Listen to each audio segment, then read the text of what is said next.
ధిన్నకుతా ధిన్నకుతా గల గల గల గల గల గల గల గల ధిన్నకుతా గజ్జలనే కట్టి ధమరుకమే పట్టి నాట్యమే చేయుట అమ్మకు ఇష్టమట.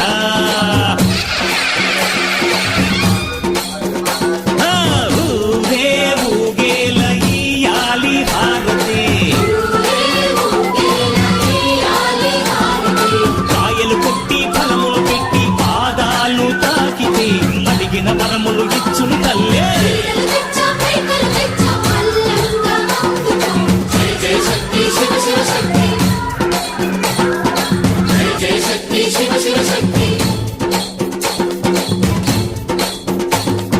కంచిలో కామాక్షమ్మ, మధురలో మీనాక్షమ్మ, నువ్వే అమ్మ, కాశీలో అన్నపూర్ణవే.